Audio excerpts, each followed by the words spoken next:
ما بنا قدموا بنا حل مدافنا ما بنا ينبلي أبي عملي سهدي ربا إنك السيمدا ما بنا ينبلي أبي عملي سيتنا يسيحولي فيلد مارشال ብርሃኑ ጁላ ምንድነው በሰርብ ዝም ትላለህ? በፍጹም የማይሰደብ ሰው አለ? እኔ ወታደር ነኝ፣ የሰራዊት አዛዥ ነኝ።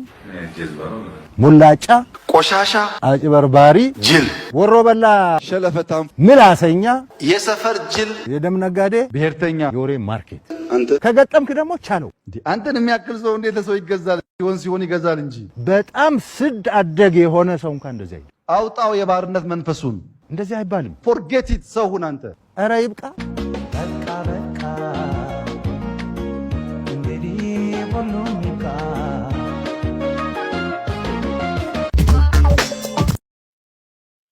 ሰላም ተኸታተልቲ ሶል ሚድያ ብዘለኹም ሰላምኩም ይብዛሕ ክንደቀስ ክንትስ ኤርትራውነት ክቡር መንነት ኣይንረስዕ እቶም ሳብስክራይብ ዘይገበርኩም ሳብስክራይብ ክትገብሩ ከምኡ ከዓ ንሕዋት ሃገራውያን ኤርትራውያን ኣብ ሶል ሚድያ ሳብስክራይብ ንክገብሩ ክትዕድምዎም ከምኡ እውን ከይተሓለልኩም ኣባላት ሶል ሚድያ ንምዃን ትገብርዎ ዘለኹም ፃዕሪ ብልቢ ከመስግነኩም ይደሊ ኣምላኽ ዘውፃኹሞ ሚልዮናት ገይሩ ይተካኣልኩም እንዳበልኩ ንሎሚ ኣዝዩ ኣገዳሲ እዋናዊ ዛዕባ መደብ ሒዝና ኣለና ምክትታልኩም ዕድም ብመጀመርታ ግን ኣብ ዋሽንግተን ዲሲን ከባቢኣን ትነብሩ ኣሕዋት ኤርትራውያን ኣማኒኤል ብኢደ ማርያም እንኳዕ ብሰላም ተመለስካ ኣማኒኤል ብኢደ ማርያም ኣብ ኤርትራ ነዛ መፅሓፍ ክዝርግሓ ድሕሪ ምፅናሕ ኣብ ኤርትራ እውን ኣብ ዝፀንሐሉ ምስ ኤሪ ቲቪ ምስ ዝተፈላለዩ ማዕከናት ዜና ቃለ ምሕተት ገይሩ ነይሩ ኣብ ውሽጢ ኤርትራ ብጣዕሚ ኣዝያ ኣገዳሲት መፅሓፍ እያ ብእንግሊሽ ከዓ ስለ ዝኾነት ነፍሲ ወከፍ ኤርትራውን እዛ መፅሓፍ እዚኣ ገዝዩ ንኻልኦት ዜጋታት እውን ክህቦም በዚ ኣጋጣሚ ኣዝያ ብልፅቲ መፅሓፍ ብዛዕባ ኤርትራን ኤርትራውነትን ተድምቕ መፅሓፍ እያ እሞ ፕሊስ ሓደራኹም እዛ መፅሓፍ እዚኣ ክትገዝእዋ ከምኡ እውን ኣብ ዋሽንግተን ዲሲን ከባቢኣን ንቐዳም ካብ ሰዓት 3 ድሕሪ ቀትሪ ክሳብ ሰዓት 7 ኣብቲ ናይ መፅሓፍ ትዝርግሓሉ መመረቕታ ኣብኡ ክትርከቡ ኩላትኩም ሕቡናት ሃገራውያን ኤርትራውያን ንኣማኒኤል ብኢደ ማርያም ከተሰኒዎ ኣማኒኤል ብኢደ ማርያም ካብቶም ብሉፃት ኣብ ትዊተር ካብቶም ኣለው ዝበሃሉ ንስለ ኤርትራ ኢሉ ዋጋ ክኸፍል ዝፀንሐ ሓውና ከም ምዃኑ መጠን ፕሊስ ኩላትና ንሓጉዞ ኩላትና ነባራትዓዮ ደው ኢልና እውን እዛ መፅሓፍ ክንገዝኣላ ንኽእል መገድታት ሓሰው ካብ ምባል ዓዲ ንውዕል ኢና ትብሉ ኣሕዋት ዝፀንሐኹም ኢሜይል ኣለኩም ቴሌፎን ኣለኩም ንኣማኒኤል ብኢደ ማርያም ዳይሬክት ተረኺብኩም እዛ መፅሓፍ ክትገዝእዋ በዚ ኣጋጣሚ ፃውዒትና ንቕርብ ኣማኒኤል ብኢደ ማርያም እንኳዕ ኣብ ሰላም ተመለስካ ብጣዕሚ ካብቶም ብሉፃት ይሕዋትና ኢኻ እሞ በርተ ዓጆኻ ኩላትና ከዓ ኣብ ጎንኻ ኣለና ኦኬ መቸም ኣብዚ ማሕበራዊ ሚድያ ዘይዝረብ ዘረባ የለን ጅግና ሓይልታት ምክልኻል ኤርትራ ካብ ኣፍ ደገ ደብረ ብርሃን ቅርስም ኣቢሉ መሊስዎም ገለ ዝብል ዘረባታት ስለምንታይ ደብረ ብርሃን ኣትዩ ስለምንታይ ትግራይ ኣትዩ ስለምንታይ ወልድያዶ ከምኡታት ገለ ዝበሃል ነገራታት ክኸይድ ፀኒሕና ኣሎ ስታሊን ገብረስላሴ ዝተዛረቦ ዘረባ ነይሩ እቲ ዝተዛረቦ ከዓ ትኽክል ኣቐሚጥዎ ማለት እዩ ኣብርሃም በላይ ድሕሪ እዚ ናይ መቐለ ንሰራዊት ወይ ከዓ ንሓይልታት ምክልኻል ኤርትራ ገዲፎሞ ድሕሪ ምውፃእ ከምቲ ክቡር ፕረዚደንት ኢሳያስ ኣፈወርቂ ዝበሎ ሰራዊት ኤርትራ ግን ብዝኾነ ነገራት ክምህ ዘይደሃል ከም ምዃኑ መጠን ኳዕናን ኣንበሳ ስለ ዝኾነ በቲ ዝነበረ ጥልመት ናይ ስርዓት በሻሻ ካብ መቐለ ብሰላም ናብ ዶባት ኤርትራ ከም ዘሰሓበ ዝዝከር ኮይኑ ድሕሪ ወልድያ ከምኡውን ኣብ ደገ ደብረ ብርሃን ድሕሪ ሰራዊት ናይ ሕወሓት ምስ በፅሐ እዚኣ ከነስተውዕለላ ኣለና ድሕሪ 4 ኪሎ ናብ ዓዲ ሃሎ ይበሃል ነይሩ ድሕሪ 4 ኪሎ ናብ ዓዲ ሃሎ ኣብ መቐለ እናሃለዉ ሚሳይላትን ሮኬታትን ናብ ኤርትራ ክድብድቡ ዘይሓነኹ በዓል ጌታቸው ረዳ ሽዑ ግዜ ኣዲስ ኣበባ ተተቋፃፂሮም ከዓ ኣብ ልዕሊ ኤርትራ እንታይ ዕንወት ከም ዘፈጥሩ ርድኦ ነገር እዩ ስለዚ ፀላኢኻ ኣብ ዝኣተኻ ኣቲኻ ኢኻ ስጉምቲ ትወስድ እዚ ከዓ ቁኑዕ ሕርያ እዩ ንመንግስቲ ኢትዮጵያ ኢልካ ዝተገብረ ይኮነን ሕጂ ሓደ እንታይ ኢኹም ትብሉ ንመንግስቲ ኢትዮጵያ ኢልካ ዝተገብረ እዩ ከምዚ ዶ ኖ ከምዚ ዝበሃል ነገር የለን ድሕሪ 4 ኪሎ ናብ ዓዲ ሃሎ ማለት እንታይ ማለት ዓዲ ሃሎ ቤዲ ዝርከብ ኣብ ሱዳን ይዝርከብ ኣብ ኬንያ ይዝርከብ ኢድና ጣሜርና ህሪ ነርና ጸላእትና ካብቲ ደስ ድብለካ ኣብ ቃልዕ ወጪዮም ይነግሩና እዮም ስለዚህ ደንበርበር አይንበል ስታሊን ገብረስላሴ እንታይ እዩ እስከ ንስማዓዮ መጀመርታ መከላከያ ሚኒስትር ኮይንካ ንዓ ሓግዘኒ በሎ ሕዚ ናይ መወዳእታ እያ ወልድያ በፂሖም ብቆቦ ግንባር ሰባቢሮም ወልድያ በፂሖም ኣድሕነኒ ናይ መወዳእታ እያ ሕዚ ይገድፉንን በሎ ኢሉ ኣብይ ኣሕመድ ንኣብርሃም ነጊሩ መወዳእታ ሰራዊት ኤርትራ ኮንቪንስ ገይሩ ዝግበር እንገብርና ኩሉ ዓይነት ውዕለታ ክንውዕል ኢና ኢሉ በዲያቦ ዘእተዎ ኣብርሃም በላይ እዩ ፀንቂቐ ዝፈልጦ እዚ ኣረጋግፀ እየ ድማ ኣረጋግፀ እየ ሕዚ ናይ ፈታዊ ህዝቢ ትግራይ ሕጂ ኣድሕነኒ ንዓቶም ንምድሓን ክኸውን በትናቶም መንፅር ወይ ከዓ በትናቶም ኣንግል እንድሕር ዳ ኮይኑ ድሒኖም ክትብል ትኽእል ማለት እዩ ንዓና ከዓ ካብቲ ደብዳብ ናይ ድሮናት ድዩ ካብቲ 4 ኪሎ ድሕሪ ዓዲ ሃድኖ ገለ ዝበሃል ዝነበረ ከዓ ንሕና ከዓ እዚ ሕጂ ንክልቴኻ ረብሓ ስለ ዝነበረ ከምቲ ክቡር ፕረዚደንት ኢሳያስ ኣፈወርቂ ዝበሎ ኣይንጣዓሰሉን ኢና ስለዚ ተዓዊትና ኣለና በቲ ዝነበረ ኩነታት ኣብቲ ናይ ሽዑ ግዜ ኮይንካ ትጉምግሞ ኣብ ሕጂ ኮይንካ ይኮንካን ስለዚ እዚ ዝብሎ ደሎ ስታሊ 100% ሓቂ ናይ ህዝቢ ትግራይ ሓላይ ናይ ፈታዊ ህዝቢ ትግራይ ናይ ህዝቢ ትግራይ ሓላይ ናይ ህዝቢ ትግራይ ሓላይ ኮይኑ ሻዕብያ ደንቆረታት ንቅድሚ ተቐሚጡ ከምዚ ዝግብር ዘሎ መቸም ወዲ ወረዲ ደንቆሮ ክብሎ ደብረፅዮን ድዩ ንመን ክዛረቦ ከም ዘሎ ይፈጥ መቸም ናይ ክኸውን ኣይኽእልን ኣነ ካብኡ ላዕሊ ክድንቁረ ኣይክእልን እየ ኣነ ይኮንኩ ርክበ የብለይ ኣነ ስልጣነ የብለይ ጀነራል ይኮንኩ ሹመኛ ይኮንኩ ኣባል ሕወሓት ይኮንኩ ስራሕ ፈፃሚ ይኮንኩ ብፅግና ይኮንኩ መቸም ናይ ክብለና ይኽእል ክብለና ይኽእልን ስለዚ እዚ ዳሰባብና ተመልከተ ተጋሩ ብፍላይ ኤርትራውያን ብፍላይ ድማ ተጋሩ ዘተሓሳስባ እዚ ኢና ብጥስጥስ ኣቢልናዮ ክኸውን ኣይኽእልን እዩ ክኸውን ኣይኽእልን እዩ ፀላእ ህዝቢ ኦኬ ታብርሃም በላይ ዝተዛረባ ዘረባ እዚኣ እንዶ ፈጢሮም ዝብሉ ዘለዉ ኣካላት ናይ ትግራይ ህዝቢ ኣጀንዳ ክምልሱ ዝኽእሉ ኣካላት ኣይኮኑ እዚ ብተደጋጋሚ ኣረጋጊፆምልና እዩ ንሻዕብያ ፀሚድካ ዝፍጠር ጽቡቕ ነገር ንህዝቢ ትግራይ ክህሉ ይኽእል እቲ ናይ ጥፋት ሓይሊ ብተደጋጋሚ ናብ ኣስመራ ሮኬት እናተኮሰ ነቲ ናይ ኤርትራ ሰራዊት ብግዲ ናብ ንባዕሉ ወኣብርሃም በላይ ዓዲ ሃሎ ኸይዱ ንፕረዚደንት ኢሳያስ ኣፈወርቂ ብንብዓት እዩ ዓይኑ ሓፂብዎ ማለት እዩ ጠፋእና ሕጂ በቃ ኸይድና እዩ ወልድያ በፂሖም ኣለዉ ስለዚ እዚ ጉዳይ እዚ እውን ንዓኻትኩምን ተመሊሱ ድሕሪ 4 ኪሎ ናብ ዓዲ ሃሎ ክመፅእ ስለ ዝኽእል ብምባል መካናይዝን ናይ ኤርትራ እውን ከምኡ እውን ኣብ ዝተፈላለየ ኣጋጣሚታት ላዕለዎት ሰበስልጣናት ናይ ኤርትራ እውን ካብ ውሽጢ ኤርትራ ገሊፆሞ ነይሮም እዮም እዚ ዝብሎ ደሎ ኣብርሃም በላይ ሮኬት ሚሳይላት ናብ ኤርትራ ተኪሶም ባዕሎም ዓዲሞሞም ዝብሎ ደሎ ኣብርሃም በላይ እውን ኣብዚኣ ትኽክል ኣሎ ኣብርሃም በላይ ሮኬት ሚሳይላት ተኪሶም ናብ ሓይልታት ምክልኻል ኤርትራ ዓዲሞሞ እዚኣ እውን ኣይትብልዋን ኢኹም እዚኣ እውን ክትብልዋ ይግባእ ማለት እዩ ኣብ ዝኾነ ዘረባ ግን ኣብቲ ሽዑ እዋን ዝነበረ እንድሕር ዳ ኮይኑ ዘረባ እዚ ትኽክል እዩ ንኸይድ ብሂቡን ኣይወስዳኒ ባሕሪ ክትብል ከለኻ ኣይወለድኩን እሞ ሓደ ውላድካ ክሰርቆ ማለት እኮ ብኸላ ዘራርባ ዝርድኦም ተኾይኑ ብስሬና ዝረኸብናያ መሊስና ብልኡላዊ ሕጋዊ ባይታ ዘልበስናያ ሃገር ናፅነት ማንም ሰብ መንዚዑ ባሕሪ ስለ ዘይብለይ ባሕሪ ኩንን 44 ሃገራት ኣላ ብዓለም ባሕሪ ዘይብለን 16 ካብአን ኣብ ኣፍሪቃ ይርከባ ናይ መን ባሕሪ ምንጢለን ክወስዳ ተረዳዲኡ ሕጊ ናይቲ ሃገር ኣኽቢሩ ክጥቀም ዝኽእለውን የለን ቅድሚ ሕጂ እውን ተጠቒሞም እኮም ብፅጋቦም ሸብዳዕዳዕ ናቶም ግን ቲሮ ተዋሂቦም ወፂኦም ስለዚ ባሕሪ ቅድሚ ሕጂ እውን መንግስቲ ኤርትራ እኮ ልቦና ዕብዩ እኮ ዝኣክል ባይታ ከፊቱ ሂብዎም እኮ ተጠቕሚልዎም እኮ ብሓይልኻ ለይትን ቀትርን ብባሕሪ ከተንባህቑ ግን እዚ ሕጂ ዘሎ ኣምሰሉ ከም ነፋሒቶ ኣብ ዘዝቐረበ ምስሊ ዝሕዝ ሓደ ተልመደን ፕራይም ሚኒስተር ዝበሃል መፂዎም ዘሎ እቲ ዝገርም ባይቶ ኣኪቡ ባይቶ ኢትዮጵያ ተኾይና ባሕሪ ንምባል ንሓፍር ባሕሪ ዘይንብል ንምንታይ ታስም ባሕሪ ምድላይሲ ህዝቢ ኢትዮጵያ ልዕሊ 100 ሚልዮን ሰብ ዘይ ባሕሪ ክነብር ኣይክእልን كابزي حتى زي نبايتو زأكل أكيبو زحتت حيل بحرناتي كعنان حيل بحرنا على ثلاثة معبولات زمنويان مراخب زعتقه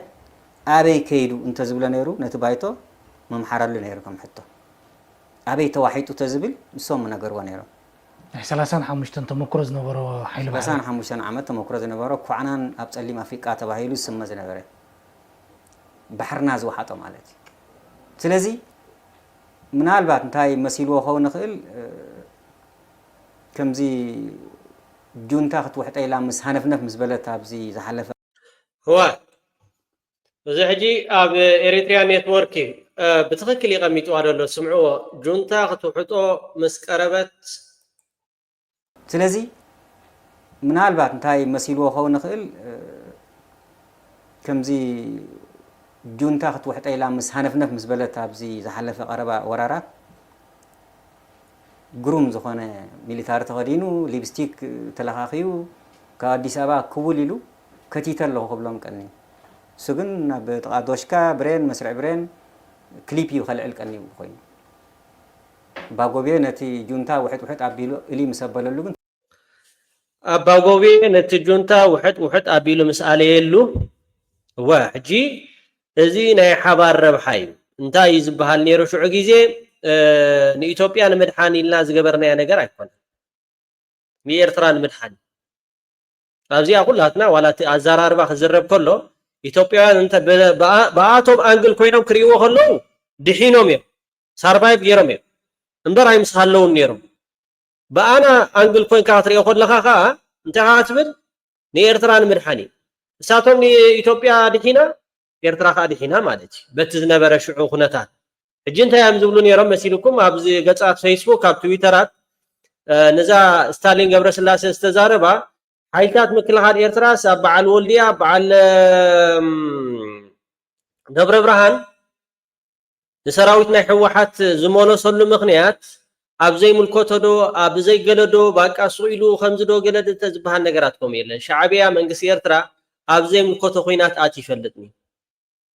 أبزي ملكوتو نربحها حزبن هاجرن إرترا قدامنا الذهب دامبر سويل كان دعاتو بولو سويل كان دعاتو بولو مقدتات يلا وحاتيتو كون يري أبي حمدكو نفانو نمتفا خمزنا يحوحات نبرزنت سياسة فرق حاتيتو يري نو فانو حزباو حتو سلازخونه أنا نفانو ولا حد فانو عنا ونص لاينا خوين يفلدني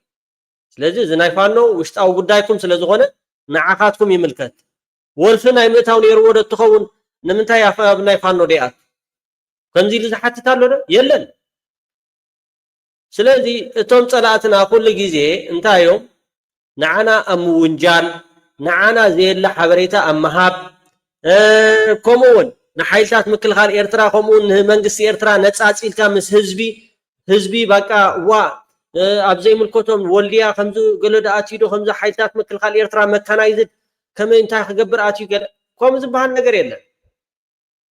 نعنا دسقانا حيل نحرداهالي يترفا بإثيوبيا ሶማል ዋላ ኬንያ ኸይድካውን እቲ ስርሒት ክሰርሖ ኣብ በዓል ኣሜሪካ ኮ ሰፕተምበር 11 ኮ ኣበይድያ ኸይዳ ኣብ በዓል ኣፍጋኒስታን ኣብ በዓል ኢራቅ ስለምንታይ ኣሜሪካ ናው ኸይዳ ስለምንታይ እስራኤል ሕጂ ናብ በዓል ኢራን ገለ ነገራት ዝትገብር ስግኣት ኢላ ስለተሓስብ ማለት ኣብ ኤርትራ በፂሕኻ ሓራም ዝኾነሉ ምኽንያት የለን ኣብ ናይ ኢትዮጵያ በፂሕኻ ሓላል ዝኾነሉ የለን ስለዚ ኩሉ ግዜ ዕቱባትን ንቑሓትን ክንከውን ክንክእል ኣለና حجي زيت ريوان لهم كاوشت عديو بقى أبي أحمد كليب تسائلو ريهم كتيتا إلو تسائلو خيرو لشابستي قال ميليتار تخدينو قال بسي كونان مريحوان نتي كوينات انتاي دا مكانايزد نا إرترا أبزي انتاي لكم شفت حيزنا ينا نزارم نحنا كوبول إلو كتيتا لهم قبلهم جروم زخانة ميليتار تخدينو ليبستيك تلاخيو كأديس أبا كوبول إلو كتيتا لهم قبلهم كأني سجن بتقادوشكا برين مسرع برين كليبيو خلع الكأني بخوين باقوبيه نتي جونتا واحد أبيلو إلي مسبب له كنت ماليسو كم زي مخاتزة كايدا عينات غيرو من البعد بحرون حجهم مسلخون حجيجن أبحرنا جزء أنت تأميتو نتن زل علن كليب أركيبو بحقوتاتون أبوتاتون أبتا بحر زلو كركبي بحر زبالي بلونيج أزي تاريخ نايز كم زين دابل حجز حسوم قربيت كم زي عينة زي خمزي مستأساس تعوي قربيت يهاب كاز بحال زبلنايو انتهى يعد مالكاز حجة خمزة عينات حدا زورازة كفو تلاقي كم عراقن شم قالهم كينو نخمص بايتا يفتر مهناتو زم قربيت زيهم مو ألوم تقعتني مو ألوم أمريكا كوبا راشا اندابليم زنور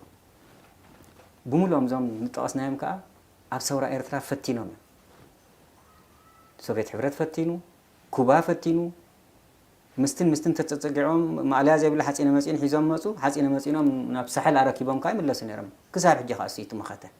أرستنا منت نمحكاخ بخمين مكت حزب إيرترا كل 8 عامات كاب مختنا مخته زغي زلس مستيرو انتاي نزبل دينا خن من لسه بقيسنا زلنا إذا مستير زي حدنتي بحجير حدنتن صنعت قال أي ساسا يقولون حجزي عراقن شمقالن كوينو نخمسة عينة حسون قربات زومس أم التخطاخ مسمس رخيبو يأتو من انتلنا هجي أبتا أمريكا زبالنا هنسجر مالتي تاي أمريكا 8 عامات ملو ناس عندنا منزعو كاب 50 جميل كساب لومي عرفت زي بلو تصابو تاي تمستير تاي سر زغانه زي 3.5 مليون زبال إذا زناقصت هاجر أما بأزي ديسيبلين تكون كيداز غير حزبي قرعون صنع حقي زلوا صنعات تختير زخيد منجستي زلوا انتهي تساقم ردي نزب حرز مقومات راي بيناي ما قد تيلنا إذا زبلنايو حسوم قربت نعو 5 عد ملكاي خو مالتي مخنيات كل جزء تمركزي زخيد رديت تبلك هابوني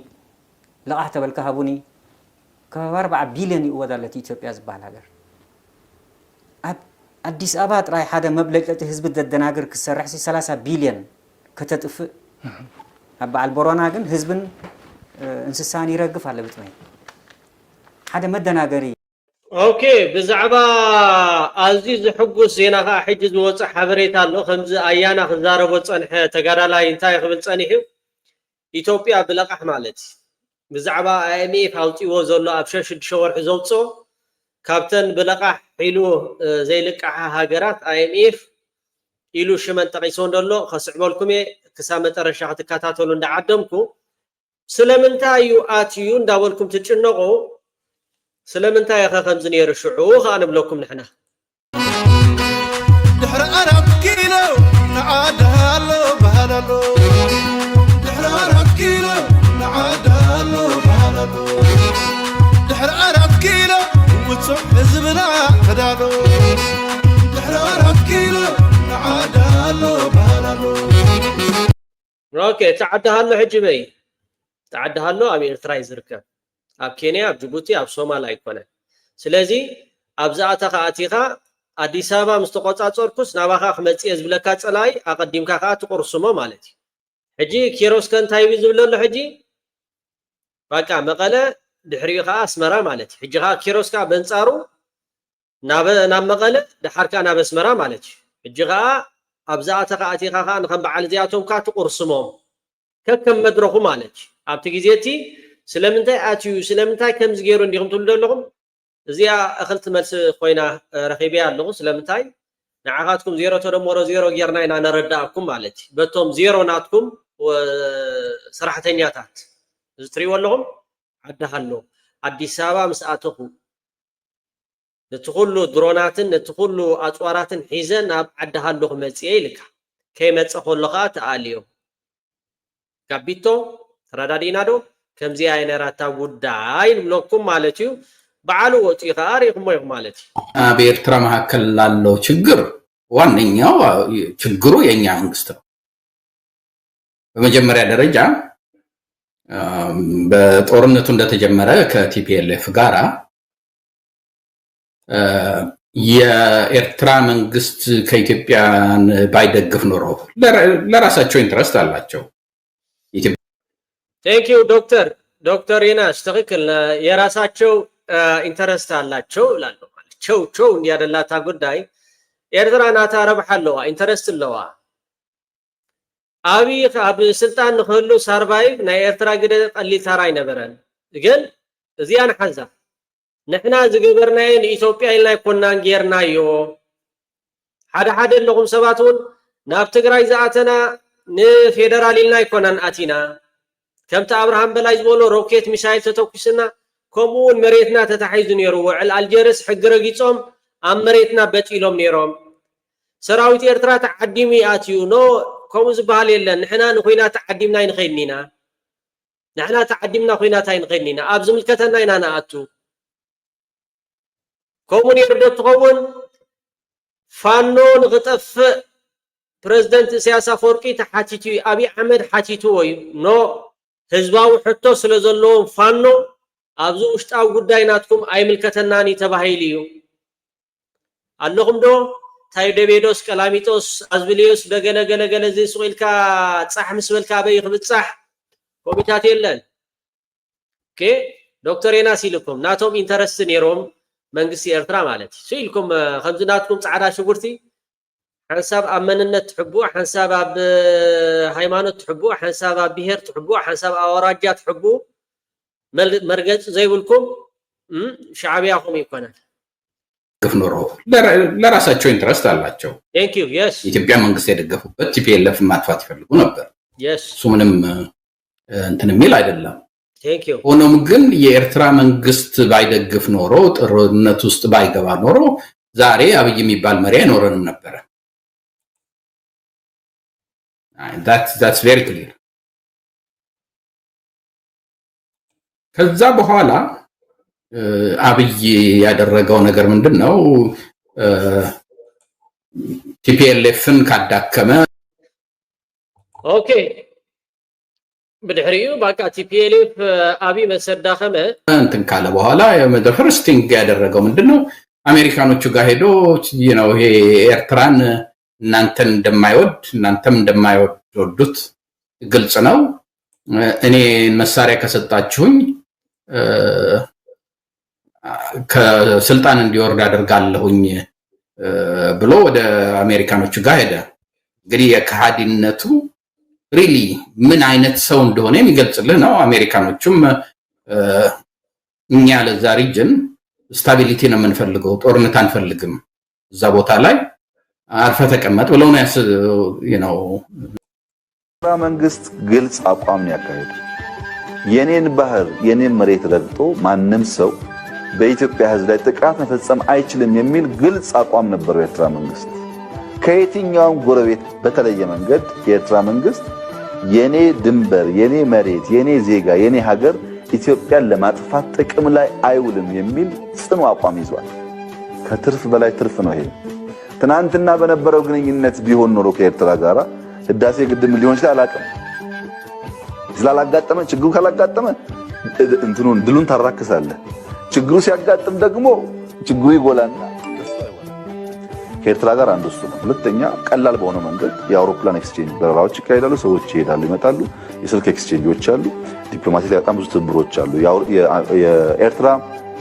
ማዕቀብ እንዲነሳ ኢትዮጵያ ከፍተኛ ጥረት ታደርግ ነበር የኢትዮጵያ ሰላም እንዲረጋገጥ የኤርትራ መንግስት በጣም ሰፊ ጥረት ያደርጋል ከሱዳን ጋር ከግብጽ ጋር ኢኒሺዬቲቭ ወስዶ ከሰሩ መንግስት አንዱ የኤርትራ መንግስት ነው ይሄ ሁሉ ዲፕሎማቲክ ጠቀሜታ አለው ይሄንን ካከበርን በኋላ ይሄንን ሰላም ከወደድን በኋላ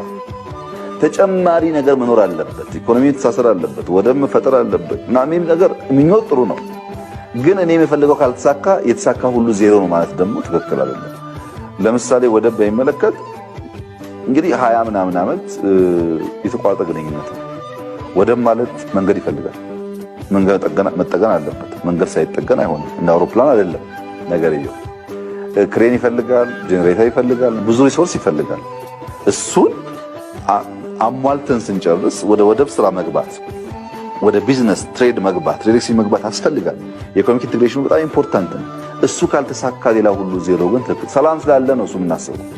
ሰላም ከሌለ እኮ አይታሰብም መጀመሪያ ፋውንዴሽን ሰላም ነው ሰላም ከተረጋገጠ በኋላ ግን በዲፕሎማሲውም በኢኮኖሚውም መፈጠር የሚገባው ጉልኝትና ትስስር መፈጠር አለበት ተብሎ ይሰራልና አሁን ያለው ጩኸት የቁራ ጩኸት ነው እውነተኛ ራሽናል የሆነ ግምገማ አይደለም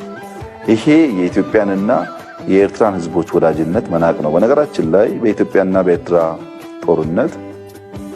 ከ100,000 ሰው በላይ ነው የሞተው። ትግራዋይ ክገብሮ ዝግበአኒ ነገር ዝሓለፉ ግዜ ያዘምለጡን እንተሃልየምውን ኣብ ቀጸልቲ ከዓ ክነካሓሕሶም ክሙክር እየ ዝሃብኩም ስታይ ተቐቢለ ማለት እዩ። መብዛሕትኡ ነገር ጌች ብደንብ ገይሩ ገሊፅዎ እዩ። ሕዚ እውን ግን ትግራይ ኣካል ኢትዮጵያ እያ። ካብኡ ክሻዕ ዘይወፀት ዝግበሩ ዘይሕጋዊ ርክባት ወንጀል እዮም ጥራሕ ዘይኮነስ ክሕደት እውን እዮም። እዚ ንምእራም ኩላህና ድምፅና ክነስምዕ ኣለና። እቶም ጽምዶ ፈጢሮም ዝብሉ ዘለዉ ኣካላት ትግራይ ንኸጥፍኡ ተተሪፉና ዘሎ መንእሰይ ሕዚ እውን ክወስዱልና ከጥፍኡልና እንተዘይኮይኖም ናይ ትግራይ ህዝቢ ኣጀንዳ ክምልሱ ዝኽእሉ ኣካላት ኣይኮኑን። እዚ ብተደጋጋሚ ኣረጋጊፆምልና እዮም። ምስ ሻዕብያ ፀሚድካ ዝፍጠር ጽቡቕ ነገር ንህዝቢ ትግራይ ክህሊ ይኽእል ምስ ሻዕብያ ጭንቅ ጊዜ ኢትዮጵያን አንጥልም ብለው እጅግ ጥቂት ሀገራት ለማመን በሚያስቸግር ሁኔታ እንደ አንድ የኢትዮጵያ ክልል ሆነው በመከራ በችግር በጫና ከኛ ጋር መቆማቸው ብቻ ሳይሆን ያላቸውን ያካፈሉ ጓዳችንን ያበሱ የባቋችንን መጉደል አይተው የሞሉ ጥቂትም ቢሆኑ አስደማሚ ወዳጆች እንዳሉን ያየንበት ጊዜ ስለሆነ ለነሱ ኢትዮጵያ ታሪክ የምትሰራ ታሪክ የማትረሳ ሀገር ስለሆነች ብድራታችሁን የምትከፍል መሆኑንና ታላቅ ምስጋና ያላትን እንዳላት ትገጽላችሁ ወዳለሁ።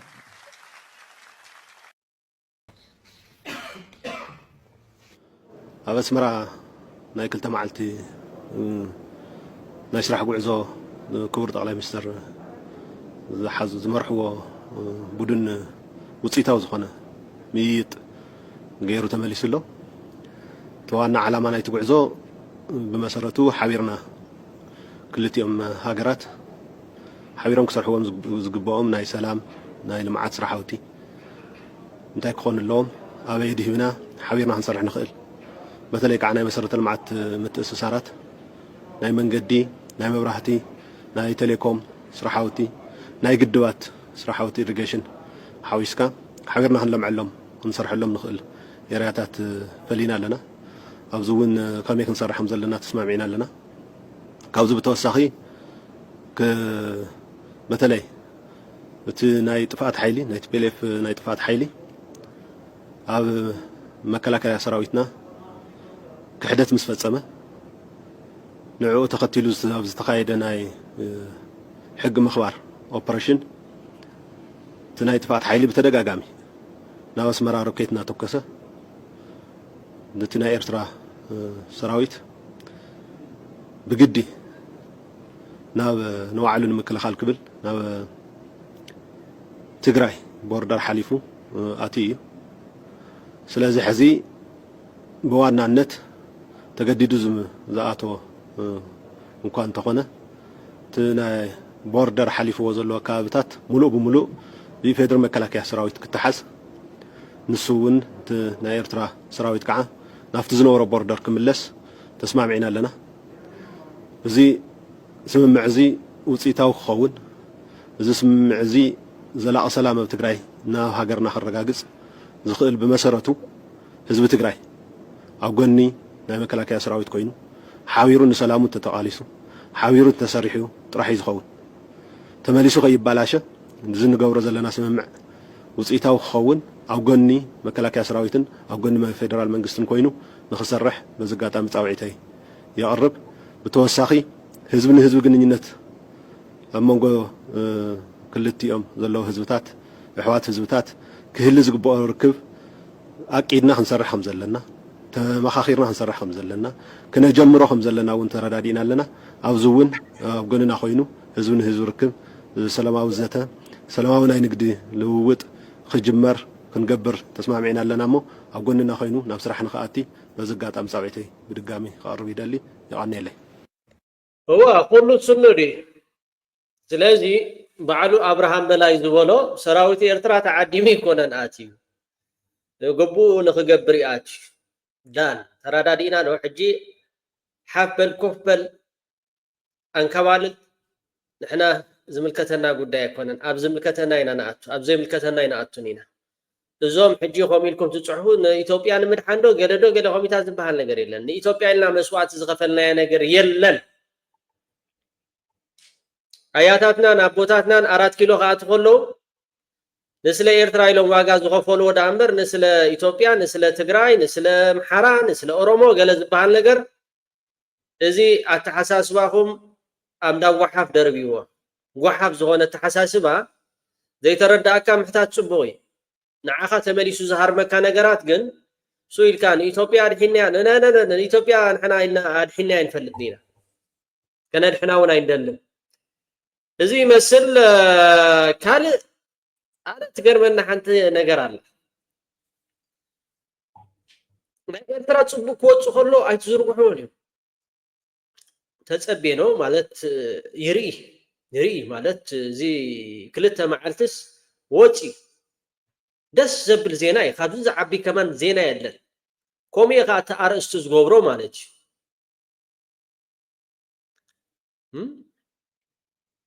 ሕማቕ ነይሩ ዶ ትኸውን ብዲኤችኤል ብኤክስፕረስ ከምኡውን ዋላ ደው ኢልኩም ደቂስና ኮለና ፍርቂ ለይቲ ዚንጎ ኮራሕራሕ ኣቢልኩም ዲኹም ማዕፆ ገምገም ካምፓኒላ ሲርኩም ዲኹም ገለ መሰብ ፀሓኹምና ነይሩ ሕማቕ ፅቡቕ ነገር ግን ኣይዝርብሑን እዮም ካብቲ ድሕጉሰካ ፀብፃብ ናይ 6 ወርሒ ወፂኡ ዘሎ ንኺድ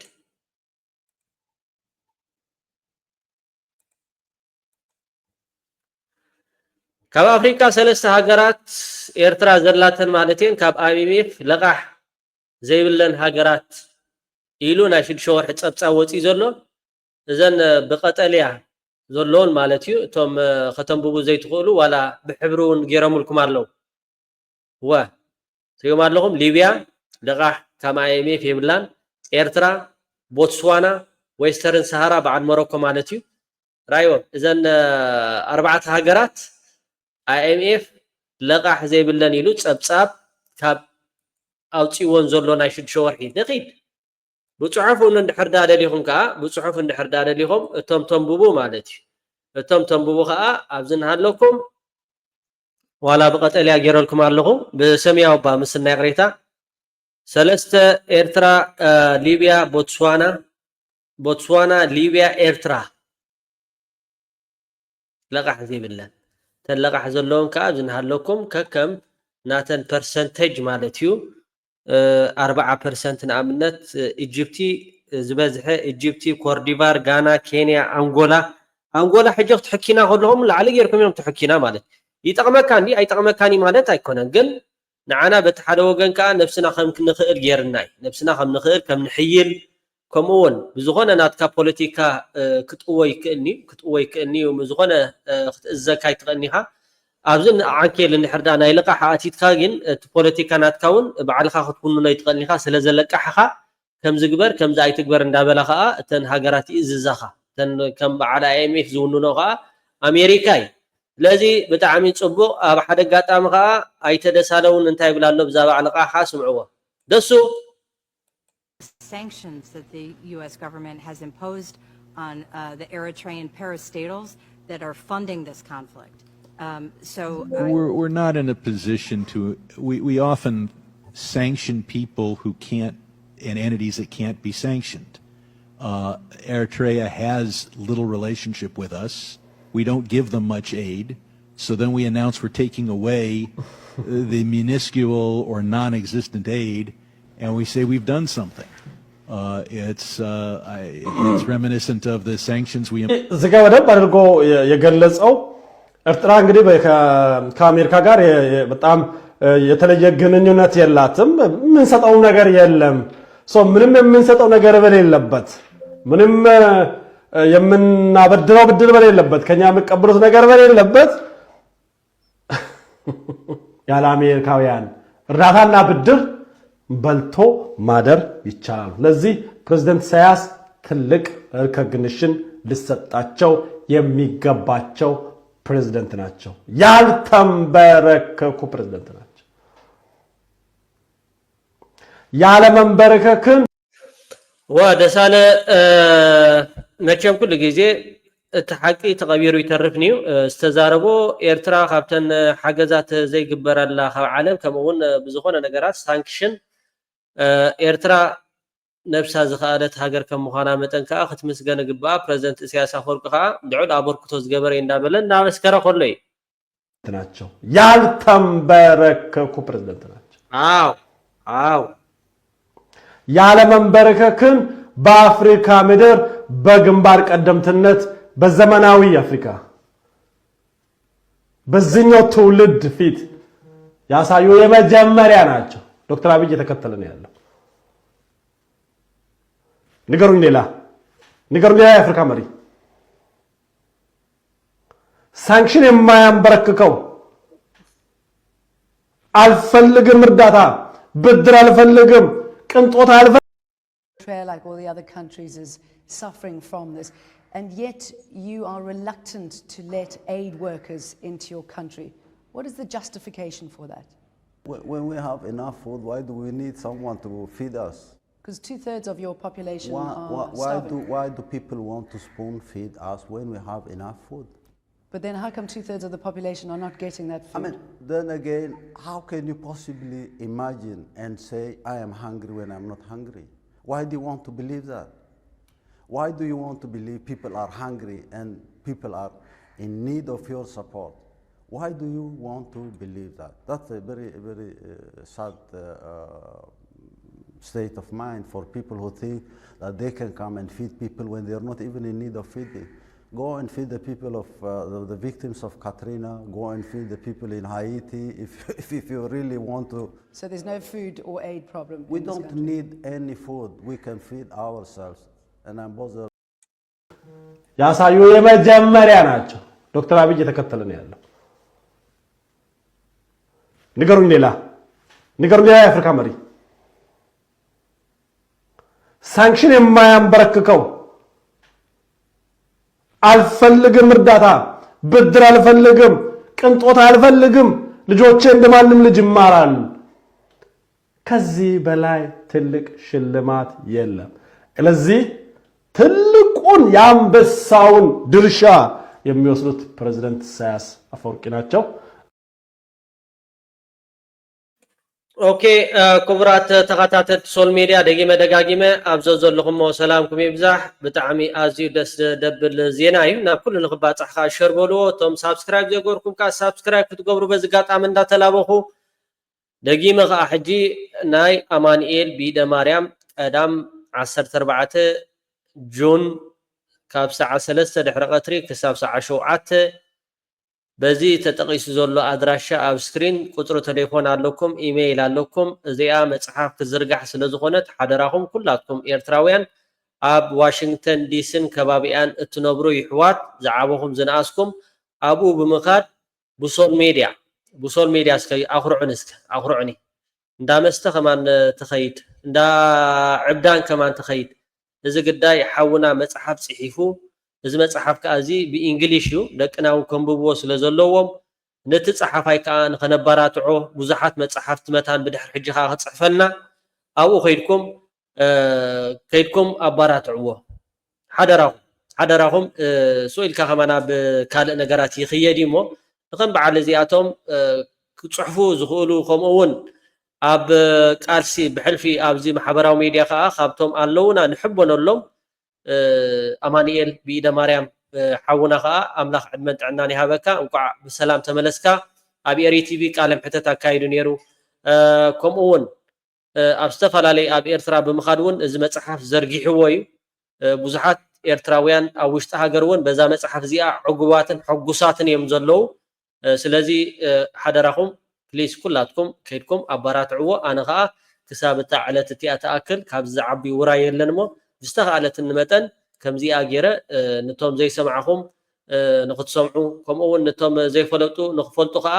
ኣብ ጥቓኹም ዘሎ ሰብ ከዓ ክትሕብርዎ በዚ ጋጣሚ ኣብ ዋሽንግተን ዲሲን ከባቢያን ሓደራኹም ይቐኒየለይ። ሰሰናዩ ክንድቅስ ክንትስ ኤርትራውነት ክቡር መንነት ኣይንረስዕ እንዳበልኩ ኣብ ተቀዳሚት ኮመንት ከዓ ናይ ኣባልነት ሶል ሚድያ ኣባኹ ጎድፈልኩም እየ ሰሰናይ Molgere, mabina, kadamo bina, hal madafina, mabina inabale, abaya ambile, seheda iraba, inniki saymuda, mabina inabale, abaya